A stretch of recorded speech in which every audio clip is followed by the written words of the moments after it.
आज तक आपने सुना होगा कि इब्लीस हमेशा इंसान को इबादत से गुमराह करने की कोशिश करता है, मगर आज की यह कहानी इतनी अजीब है कि इसे सुनकर आप हैरत में पड़ जाएंगे। एक शख्स अंधेरी रात में नमाज अदा करने के लिए अपने घर से निकला। रास्ता बहुत अंधेरा था और चलते हुए उसे ठोकर लग गई। वह मुंह के बल गिर पड़ा और कीचड़ से लथपथ हो गया। गंदे कपड़े देखकर वह वापस घर लौटा, लिबास बदला और फिर से मस्जिद की ओर रवाना हुआ। अभी कुछ ही कदम चला था कि उसे दोबारा ठोकर लगी और वह फिर गिर पड़ा, मगर उसकी हिम्मत कम न हुई। वह फिर घर लौटा, कपड़े बदले और एक बार फिर मस्जिद की ओर बढ़ा। इस बार जब वह घर से बाहर निकला तो दरवाजे पर एक अजनबी खड़ा था, जिसके हाथ में एक चमकता हुआ चिराग था। अजनबी चुपचाप उसके आगे आगे मस्जिद की तरफ चल पड़ा। चिराग की रोशनी में इस बार रास्ता साफ नजर आ रहा था और वह बिना किसी मुश्किल के मस्जिद पहुंच गया। मस्जिद के दरवाजे पर वह अजनबी ठहर गया और नमाजी अंदर चला गया।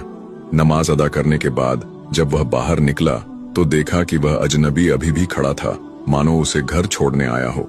नमाजी को अजनबी पर शक हुआ और उसने उससे पूछा, आप कौन हैं? अजनबी ने जवाब दिया, मैं इब्लीस हूँ। यह सुनकर नमाजी हैरान रह गया और बोला, शैतान मुझे मस्जिद तक कैसे छोड़ने आया? तेरा काम तो लोगों को गुमराह करना है। इब्लीस हंसते हुए बोला, जब पहली बार तू गिरा तो अल्लाह ने तेरे सारे गुनाह माफ कर दिए। जब दूसरी बार गिरा तो अल्लाह ने तेरे पूरे खानदान को बख्श दिया।